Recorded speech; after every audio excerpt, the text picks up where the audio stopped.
Okay, I think we'll go ahead and get started. Thank you all for joining us this evening. My name is Dr. Brian Henning. I'm a professor of philosophy and environmental studies here at Gonzaga and the director of the Gonzaga Institute for Climate, Water, and the Environment. It's my pleasure to welcome you to tonight's lecture, part of our ongoing series, the For Our Common Home lecture series. We, as you can see on the screen, have several more events this semester. So the next is Monday, February 24th. Here in this room, we'll welcome Gopal Dayani, who will be talking about transition is inevitable, justice is not, something central to our work as an academic project and as an institution as well. And so I'd encourage you to not miss that talk. And then across campus in the Globe Room of Cataldo Hall, there'll be a free screening of the documentary Fish War. And here's the flyer for that. Strongly recommend if you are able to attend that. There won't be a live stream option for this. It'll just be an in-person screening, and it has not been released more broadly yet. And so it's a great opportunity to watch a really fantastic documentary on Sunday, March 2nd at 4 o'clock in the Globe Room here on campus. And then you'll notice remote only on March 26th. We'll be hosting someone from the Union of Concerned Scientists, Dr. Ed Lyman, to talk about small modular nuclear reactors.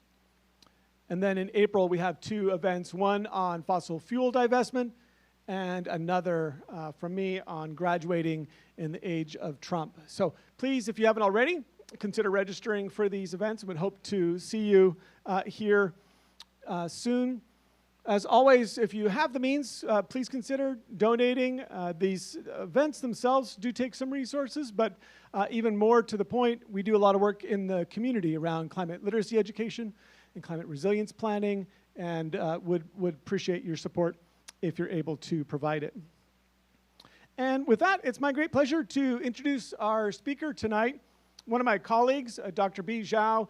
She earned her doctorate from Purdue University in political science.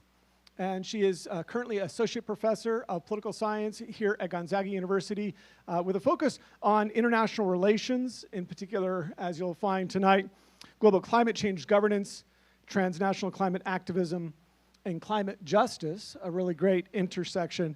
This talk is actually part of a recurring series that we're planning to do now, where each spring we're inviting Dr. Zhao to come and talk about her experiences at the previous fall's Conference of the Parties, the COP meeting. So last time was COP29.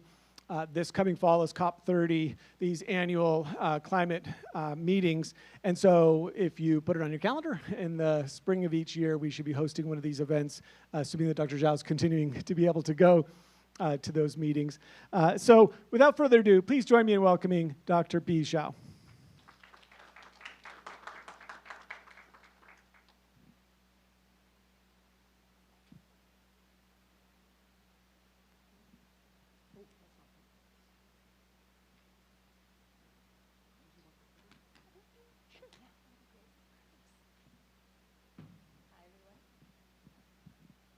To speak into this and I need to stay here. I need to remember that. Hi, welcome to my talk. It's such a cold day, right? Who says the climate is warming?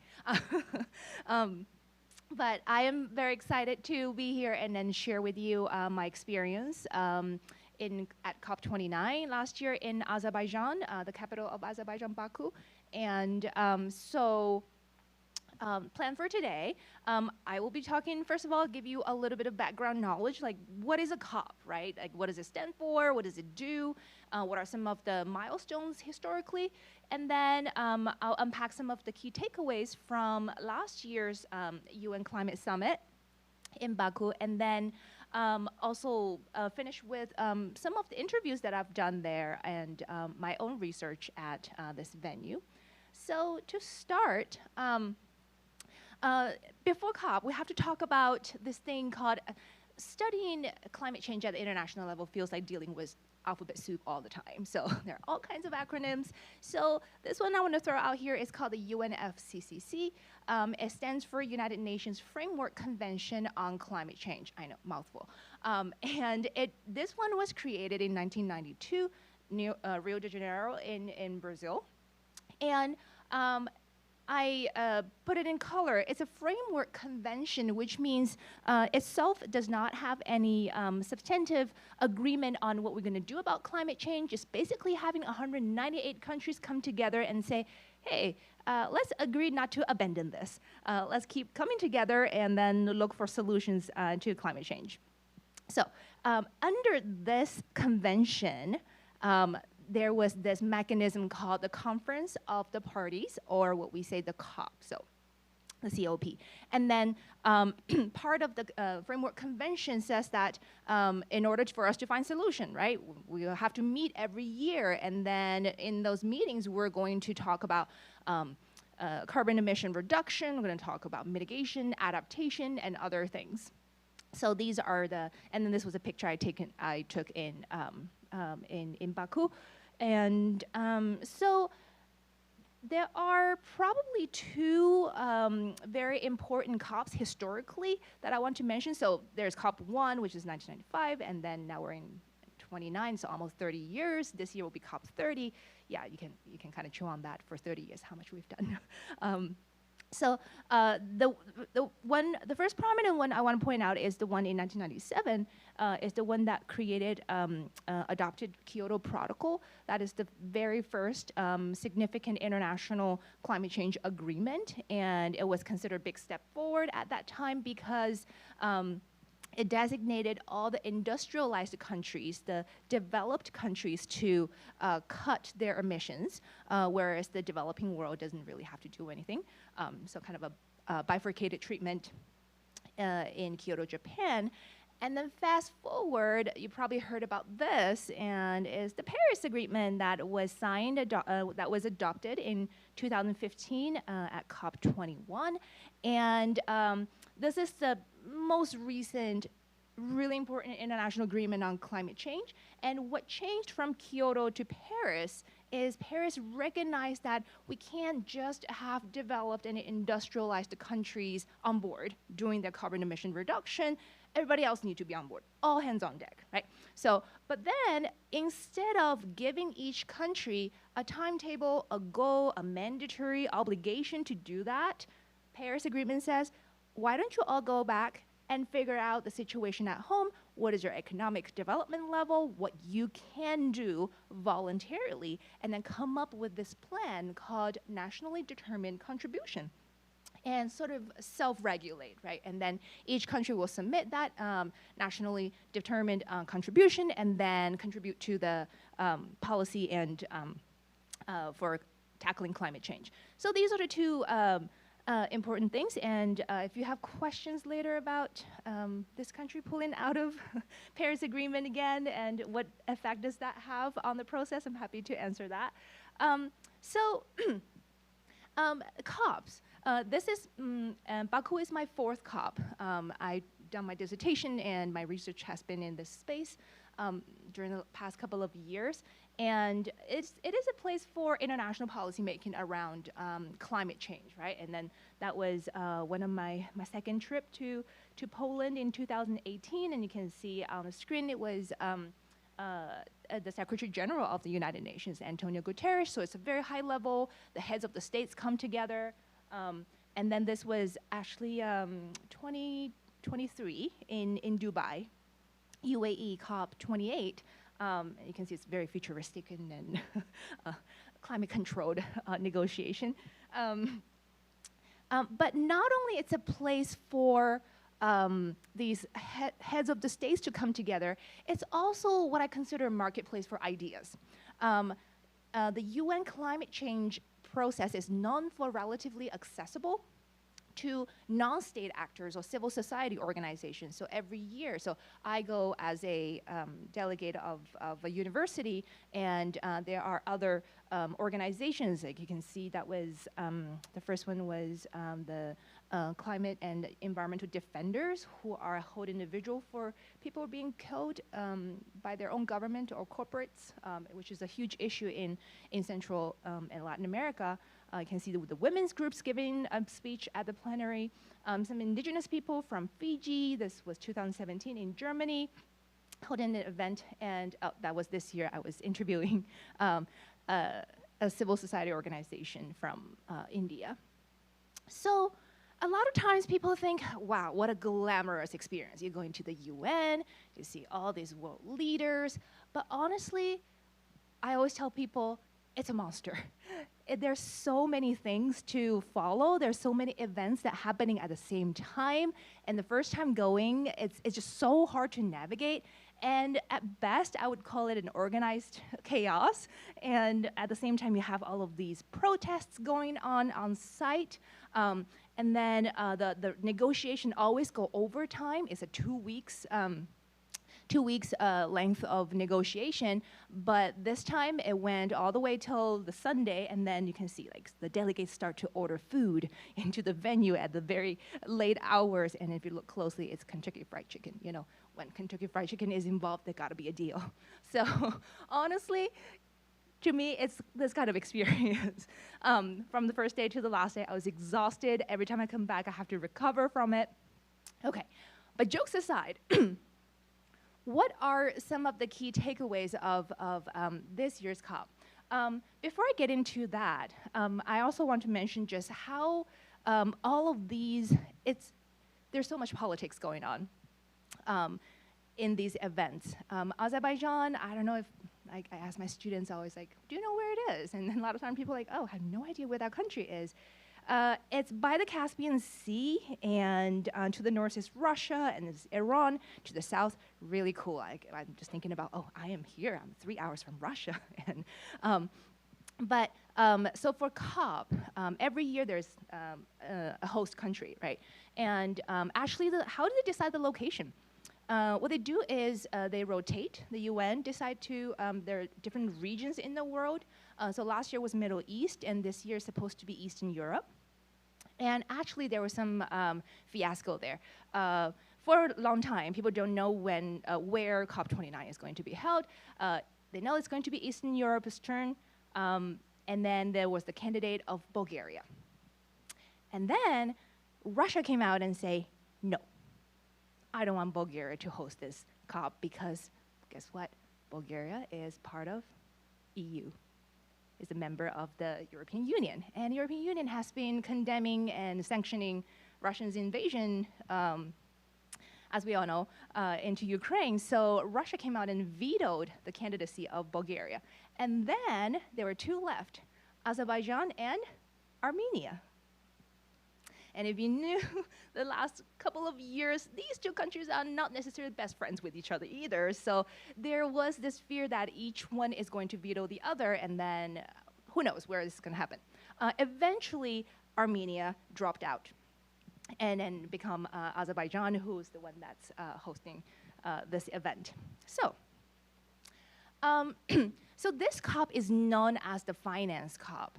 If we look at the big themes throughout the years, probably the first decade, the focus was on mitigation, right? How do we cut greenhouse gas emission? How do we make countries do that? And then later, the theme of adaptation also came into the venue.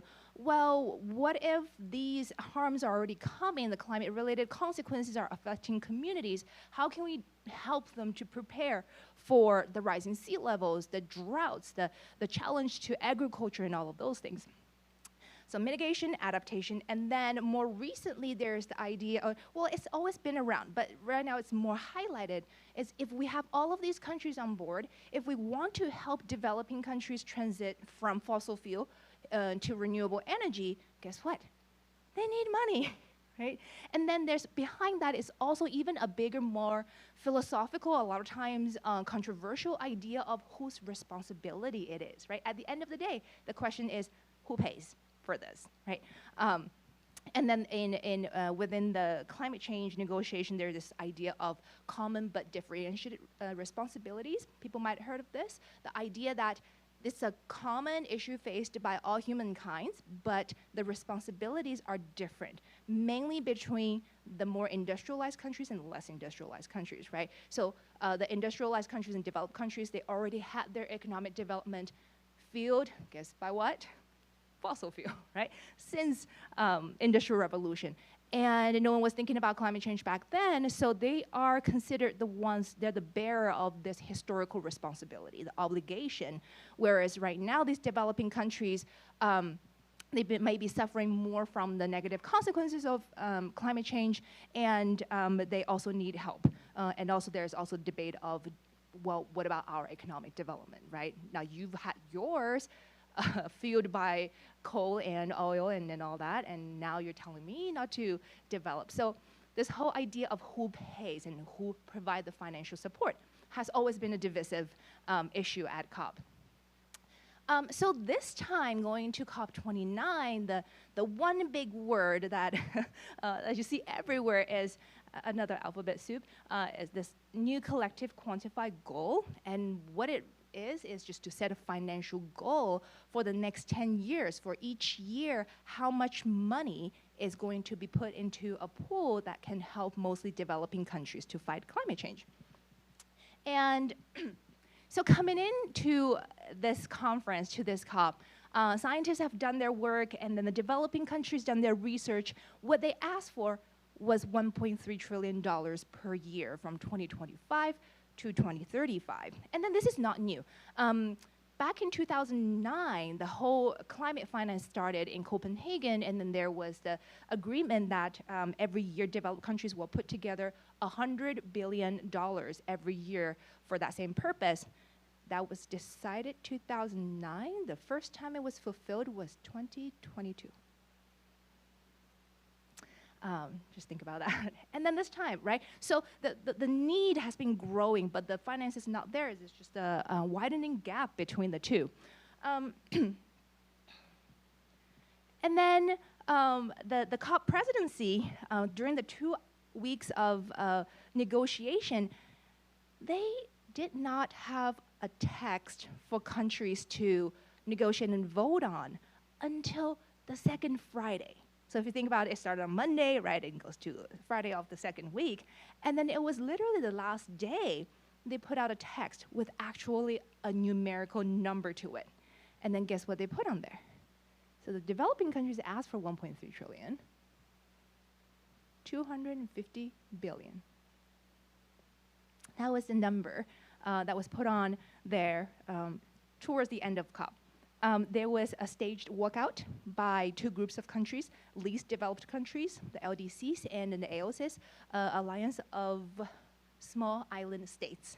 So think about Kiribati, thinking about Fiji and Vanuatu and all of those countries. So eventually, so that when that walkout happened, there was this frenzied rumor that, okay, are we going to actually have a deal coming out of this? Is it going to be a failed COP with nothing coming out of the negotiation? So it went back, there was overtime. Eventually, the negotiation ended 5:30 on Sunday morning, and they decided to give how much money? $300 billion. A watered down outcome, just atrociously insufficient for the need. And at COP, we see a lot of the protesters or civil society organizations like using this line, right? Like trillions, not billions. But eventually, it was still so far away from the goal, from the need. But then there's a difference between goal and delivery, right? So when you promise that, where is that going to come from? And then in what form?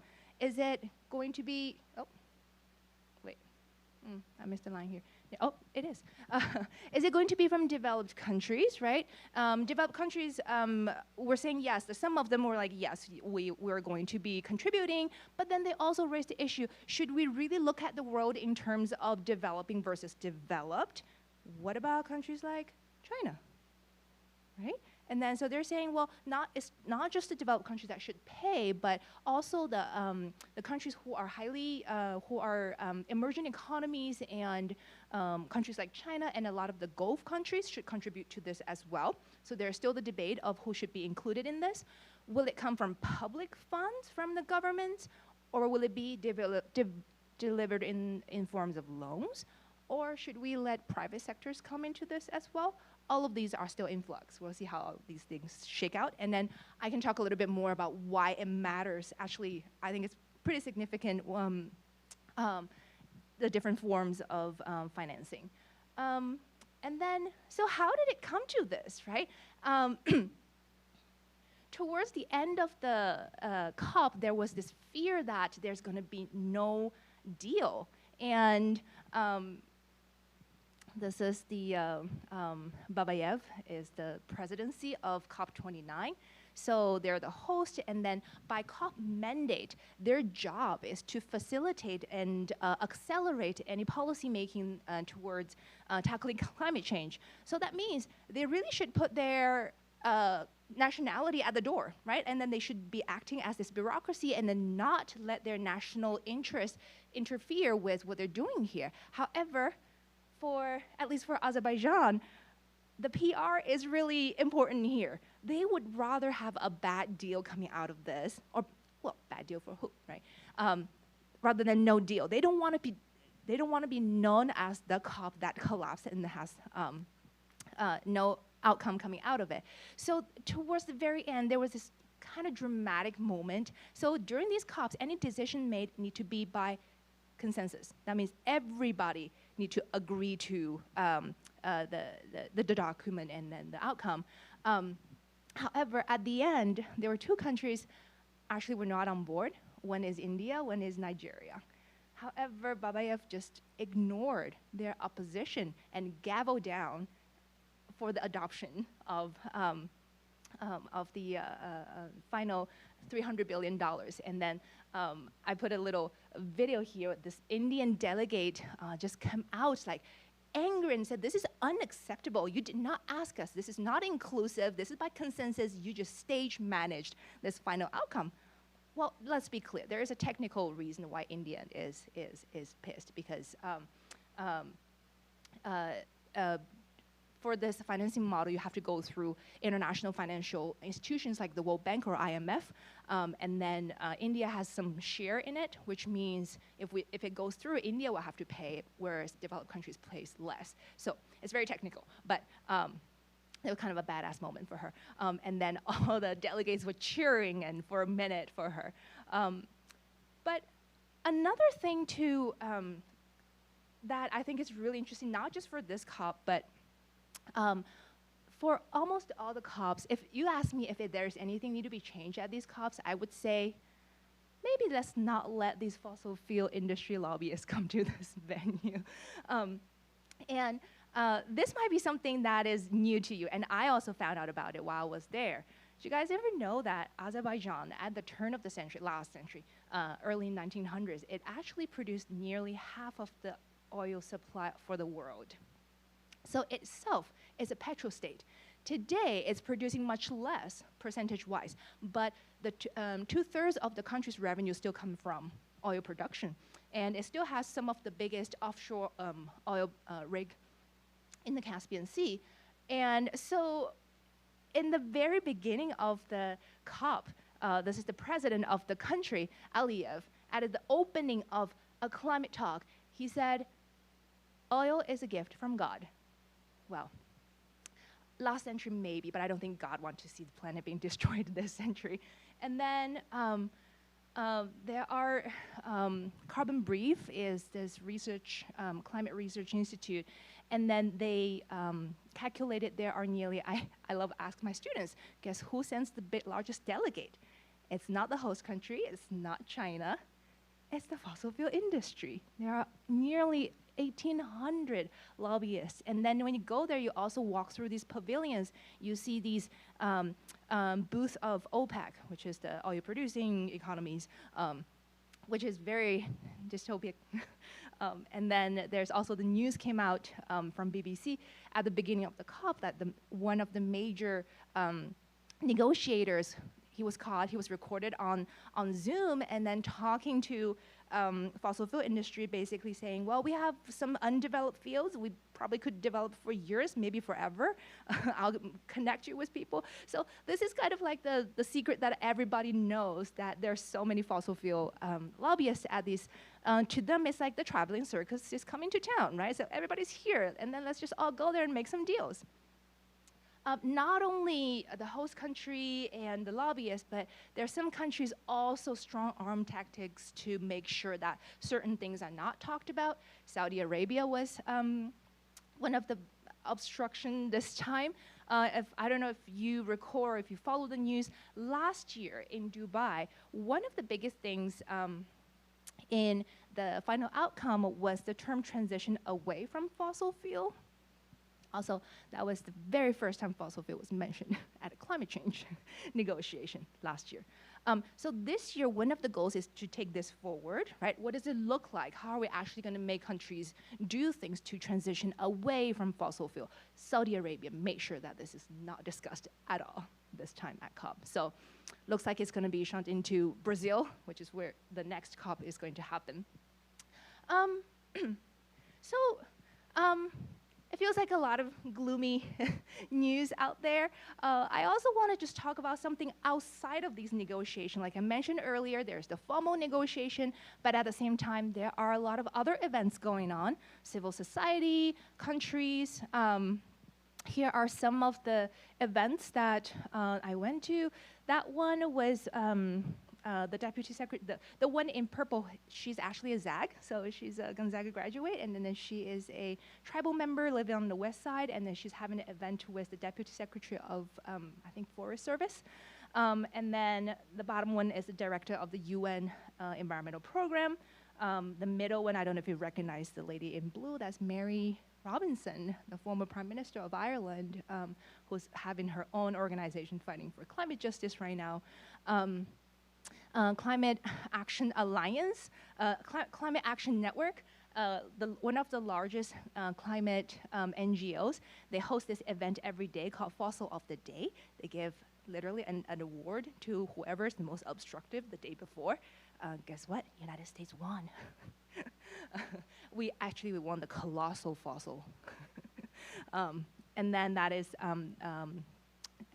now no longer the Secretary of Energy during the Biden administration. So they're having all of these different events and then talk about all kinds of issues. I'm more than happy to answer questions later about that, but just want to talk a little bit about my research there and allow me to do a little bit of self-promotion. I just found out my book is published today, so thank you. So this book published by Cambridge, I just got the email this morning, it's out there in the world now, is based on my previous research at the UNFCCC, where I look at women and indigenous people. But overall, my goal is to go there and understand the experience and effort by these frontline communities, the kind of sufferings, the issues, challenges, and then what they do on the ground, and what their needs are. So I talked to a lot of them. And so the previous couple of slides might give you the impression this is the one that is about money, right? Money fixes all of these things, but when you talk to these people, I think this is also more, to me it feels very Gonzaga. It's like, what about the whole person, right? What about the things that is more than money? Is there a moral perspective and obligation of multilateral process? This is Sister Lisa Sullivan, who is Maryknoll Sisters, also a Catholic organization based in DC. And then she said, climate financing is a matter of justice. It's not charity, so it's not voluntary, but it's an obligation.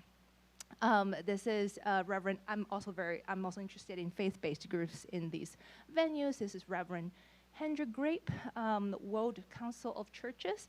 And then he said, it's not about money, it's about who loses life, right? In these negotiations, it's so easy to lose the vision, lose the sight of this is a human issue, there's a human dimension in all of this. And we need to bring knowledge of the oppression to the politicians. This is a national delegate from Vanuatu, one of the small island countries. And he works on loss and damage in his country. And he emphasized this displacement of community because of natural disaster. Flooding, especially in his country, means the loss of tradition and language. And I just think that a lot of times we approach these issues with a very Western-centric way of thinking, very individualistic. For example, if my house gets flooded tomorrow, I would call the insurance company and say, hey, I need to go somewhere else, right? Build me another house. Probably I would never say, I'm really good friends with my neighbor. Can you also move that person with me? We have to move together.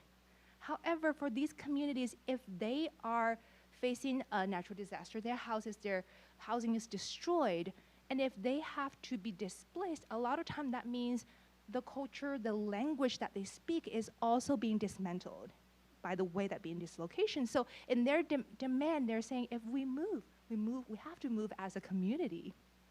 To me, it's just really refreshing and think about things I've never thought about before.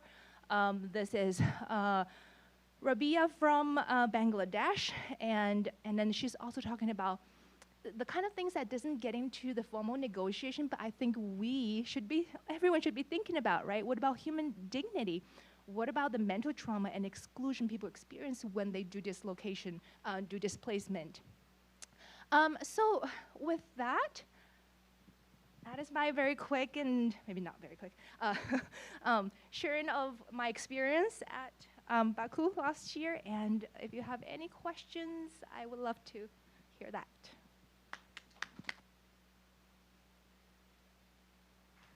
Thank you so much for sharing. While you're thinking about your questions, I always like to start off, and I've got like a long list here of questions. Let's see, where to start.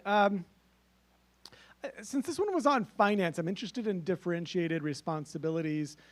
You hinted at it, and we don't need to necessarily get immediately into the weeds or on Kyoto Protocol versus the transition to Paris. But as you mentioned, there was a change in how we looked at historical responsibility. It would be one way of putting it.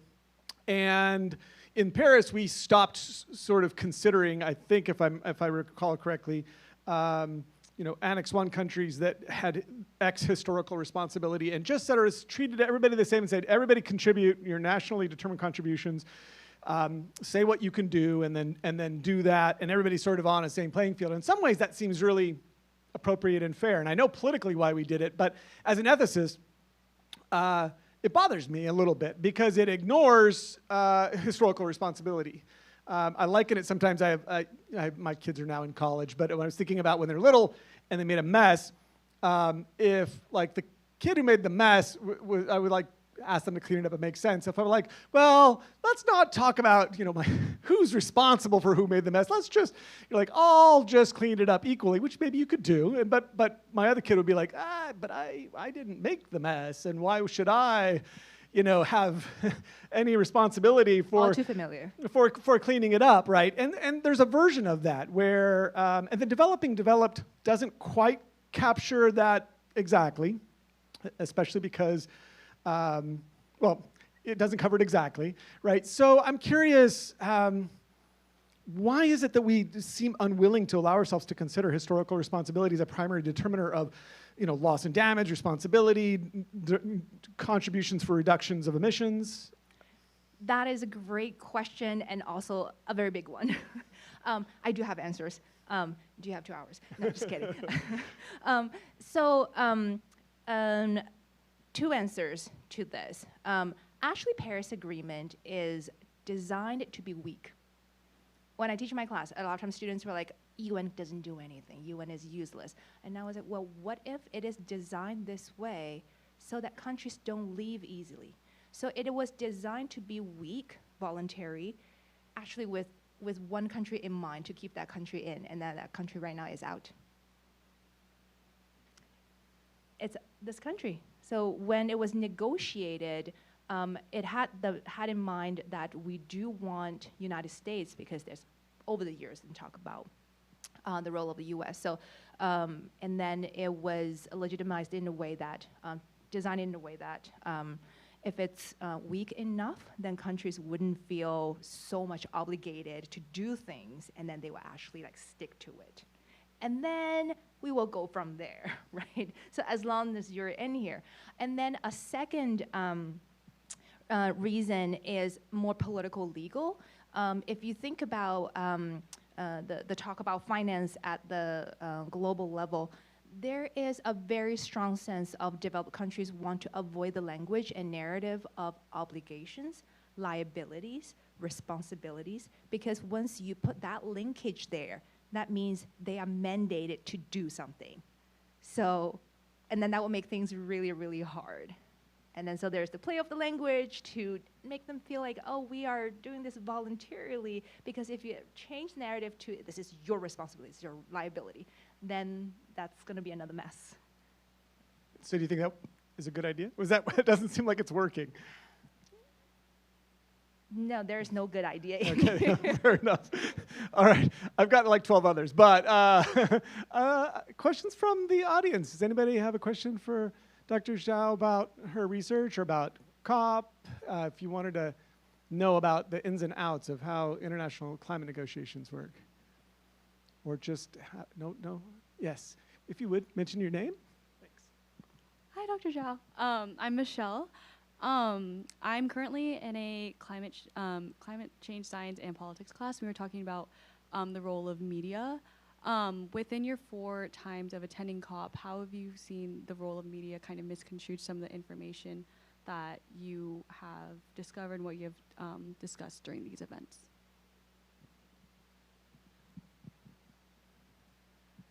There's so much, there's a lot of media there.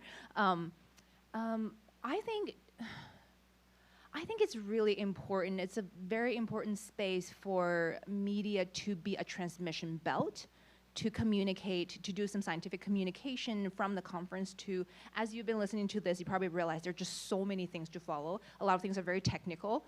And then there is this barrier, not just like English as a barrier, but for all the public, but the kind of diplomatic and multilateral language that is spoken there, you need some experts to break it down for you. And I think it's very necessary and important for, I'm not sure when you ask that question, you might have in mind the media within this country or but yeah, but there's a huge presence, and I actually do think like I cannot even follow everything and then rely on them for information.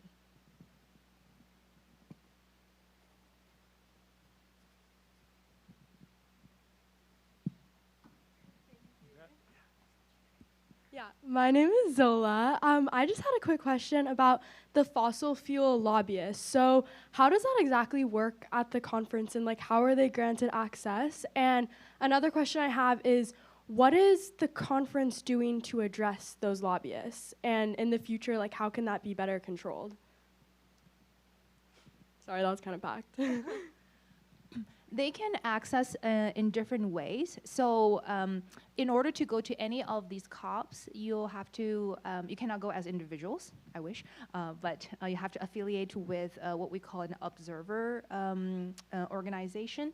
And I'm currently working on getting Gonzaga that Brian has been helping me, and Ewan's been slow, but eventually we'll get that status. So you can go as a civil, what they call non-party. So parties are the countries, the non-parties are other organizations. So a lot of times these lobbyists can get one through the national delegates, actually. So for example, United States, I think the first time I went, I actually explored that option. They have like over 200 badges, and then you can actually apply for it as national delegates. Or different organizations, as long as you can prove you're not funded by terrorists and you do something related to environment and climate, you'll get some badges, and sometimes those get allocated to these lobbyists as well. How do we stop them from coming? It'll be very hard. And it also, I think, depend a lot on the host state. So last year in Dubai, in UAE, it's also known as the petrol state. number 5 in terms of oil production, if I remember correctly. That year was the one with the highest number of fossil fuel industry participating. And then this year, Baku, Azerbaijan was the second highest number. So it also relates to like who is hosting it and how their general attitudes towards these. Yeah. Did I answer your question?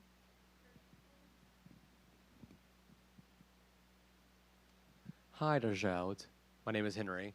For the average person trying to get into the environment or get into these COPs, what is the most easy way for I or anyone else to learn about how these COPs work and go about maybe even in the future getting observer status and being a part of them? Keep in contact with me. Just kidding. I have submitted, Baron and I, and Climate Institute submitted an application for Gonzaga to become an observer at this whole process.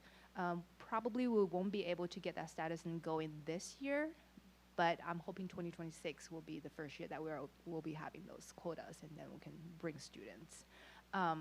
But just because we cannot go yet doesn't mean that we cannot be informed. So there are, I recommend, there are just 2 think tank and research institute come to mind. One is Carbon Brief. They do a very good follow-up, unpacking the technical stuff for COP every year. And then the other is a bulletin, a newsletter called Earth ENB, Earth News Bulletin, I think. And then they do like a daily unpack of these, and then they are written by Ph.D.s in this field, and it's very trusted by the academics, and so. Curious about the role of consensus. I think you hinted at it. Am I understanding correctly that the documents that are written have to get consensus among all of the parties to be able to be adopted, similar to the assessment reports for at least the executive summaries of the assessment reports? And it seems like a really laudable goal to not release documents that don't represent everybody there. And it's remarkable that anything ever gets adopted, given who's in the room. But I wonder if it doesn't cause a race to the bottom in terms of, lowest possible common denominator that can be agreed upon. And why would we ever do it? But given that we don't run, if we ran anything on like everybody has to agree or we do nothing, then, well, it just seems like a strange way to choose to organize ourselves, and seems to guarantee the worst possible best result, if that makes sense. Yes, it's by consensus, and back to that first question, it's the same idea of if we design things easy enough to achieve, then everybody will be in. I think it reflects, well, I don't want to turn this into my international relations class, but I do think in the history of international institution making, there is always this traumatic memory of the League of Nations. And then the question come out of that, it was after World War I, they created this organization, asked countries, you cannot, invade others' territory, basically. And then, Russia, Germany, Japan, they all did. And then it just collapsed. So the big question come out of that time period is, how do we keep countries in? How do we balance having, because once you started having countries leaving an international agreement, then it can spiral down very quickly. And then the whole institution, the multilateral process can dismantle, right? So there's always this concern, let's keep people sign on to this, to have them on board, and then we can think about what to do next. So having a multilateral process is better than nothing. So that, I think that at the bottom, there is that consideration. Goes back to the some agreement is better than the no agreement question. It's a tough, it's a really challenging one. The United States left the Paris Climate Agreement again. My understanding is that the way that the agreement is written is that it takes 4 years to actually leave. Is that still the case? I think it's 3. I need to check the legal process, but you're right. We don't, when he says we pull out or withdraw from Paris Agreement, we don't just leave immediately. And it's very likely we'll still see US delegates keep going. Even if we're not part of Paris Agreement, well, legally, COP is under UNFCCC. So we leaving Paris doesn't mean that we're not going. So we can still go, we're just not doing what Paris Agreement tells us to do. Yeah. I also understand that recently the Vatican joined as a party, not an observer, as a sovereign. Do you see any influence of the Vatican in the participation as a nation? As a party, not so much, but I do feel the influence of, there is a interfaith alliance very much present since a couple of years ago, and I interviewed a couple of the organizations within the alliance, and a lot of them quote Pope, a lot of them talk about the US Bishop and their role in doing this. I don't hear any other faith-based groups talk about their overall overarching faith the way that the Catholics do. So, yeah. Interesting. Other questions from the crowd? Yeah, 1 second.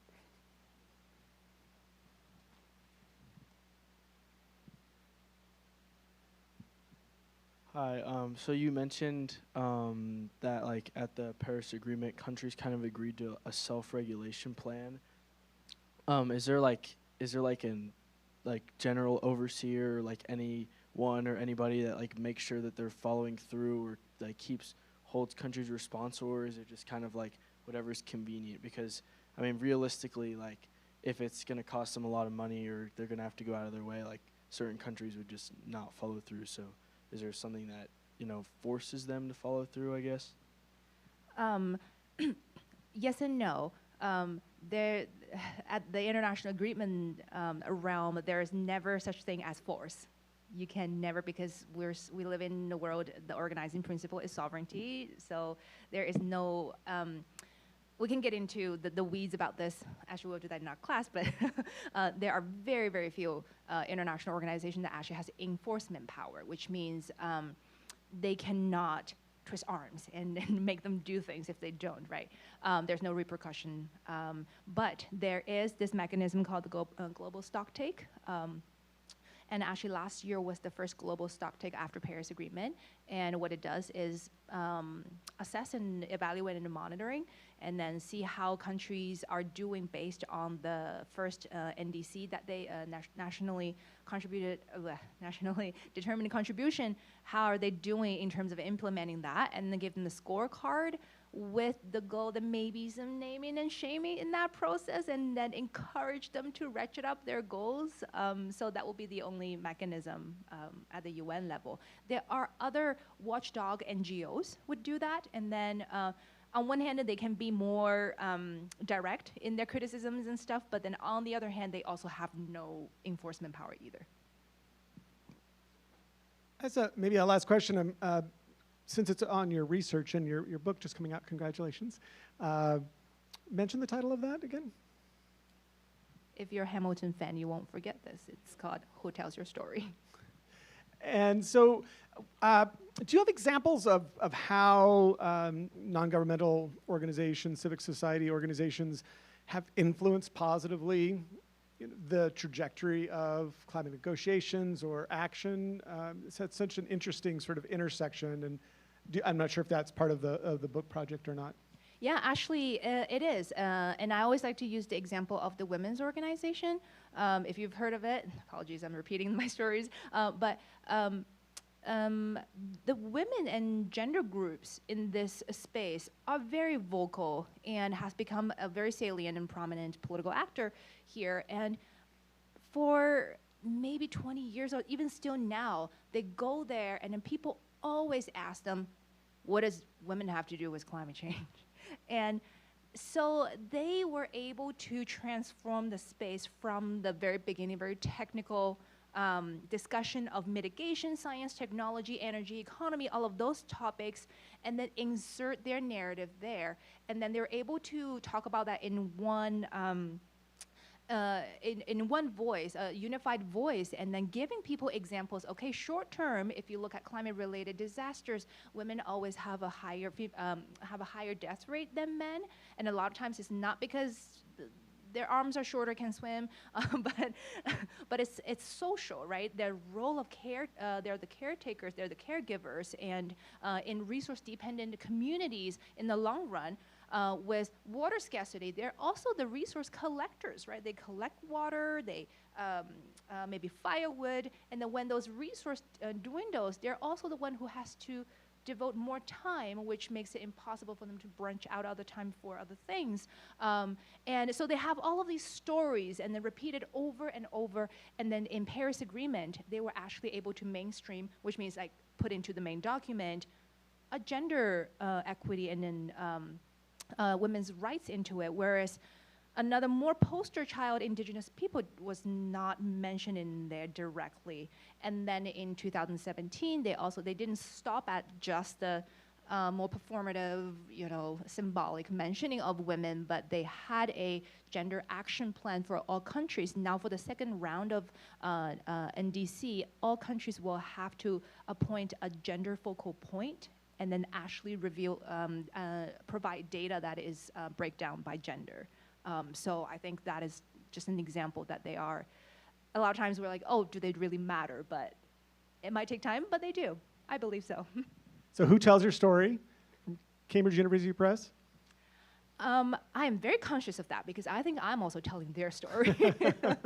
So the book, it will be free access for 2 weeks. If people are interested, can search for it and look for it. But at the end, our message is, as academics, we don't really want to make a conclusion, which is rare in book writing. We kind of just want to leave it open for people to chew on the way that women do their advocacy and the indigenous do their advocacy. What long-term impacts does it have? And yeah. Wonderful. Well, let's thank Dr. Zhao for her talk tonight.